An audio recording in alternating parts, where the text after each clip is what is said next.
கோவையில் 61 மாணவ மாணவிகள் சதுஷ்கோணாசனா எனும் யோகா ஆசனத்தை தொடர்ந்து இடைவிடாமல் 23 நிமிடங்கள் செய்து உலக சாதனை புத்தகத்தில் இடம் பிடித்துள்ளனர். இன்றைய டிஜிட்டல் உலகில் குழந்தைகள் மற்றும் இளைஞர்களிடையே குறைந்து வரும் உடல் உழைப்பை மீட்டெடுக்கும் விதமாகவும் யோகாசனத்தின் முக்கியத்துவத்தை உலகிற்கு பறைசாற்றும் வகையிலும் கோவை சரவணம்பட்டி பகுதியில் பிரம்மாண்ட விழிப்புணர்வு சாதனை நிகழ்வு நடைபெற்றது. இந்த நிகழ்வில் 4 வயது முதல் 40 வயது வரை உள்ள மாணவ மாணவிகள் பங்கேற்று யோகாவில் சவாலானதாக கருதப்படும் சதுஷ்கோணாசனா யோகாசனத்தை தொடர்ந்து 23 நிமிடங்கள் செய்து அசத்தினர். இவர்களின் இந்த முயற்சி சோழன் உலக சாதனை புத்தகத்தில் இடம் பிடித்தது. தொடர்ந்து சாதனை படைத்த மாணவர்களுக்கு பதக்கங்கள் மற்றும் சான்றிதழ்கள் வழங்கப்பட்டன.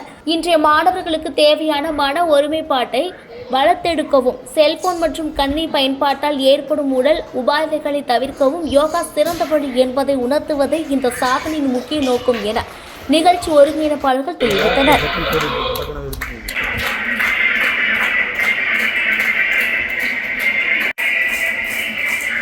மாணவர்கள் ஒன்றிணைந்து தன்னம்பிக்கை மற்றும் சகிப்புத்தன்மை, பொறுமை போன்றவற்றை ஏற்படுத்துவதற்காக யோகா ஆசனங்கள் செய்வதன் நன்மை குறித்து விழிப்புணர்வை ஏற்படுத்துவதற்காகவும் சதுஷ்கோணாசன நிலையில் தொடர்ந்து 23 நிமிடங்கள் தமது உடலை அசையாமல் சமநிலையில் வைத்திருந்து ஒரு முயற்சியை மேற்கொண்டார்கள். இந்த முயற்சியில் 4 வயது குழந்தைகள் முதல் மாணவர்கள் முதல் அனைத்து வயதினருமே இந்த உலக சாதனை முயற்சியில் பங்கு கொண்டார்கள் என்பது இதனுடைய சிறப்பம்சமாகும்.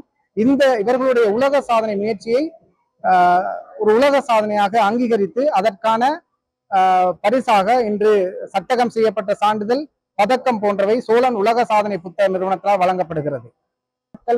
மட்டும்தான் அந்த டேஸ்ல மட்டும்தான் அவங்க பிராக்டிஸ் எடுத்தாங்க.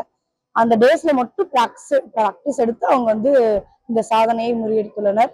ஸோ அனைத்து மாணவர்களுக்கும் விவேகம் ஸ்கூல் நிறுவனத்திற்கும் எனது மனமார்ந்த நன்றிகள். சோழன் உலக சாதனை நிறுவனர் நீலமேகன் நிமலன் ஐயா அவர்களுக்கும் எனது நன்றியை தெரிவித்துள்ளேன்.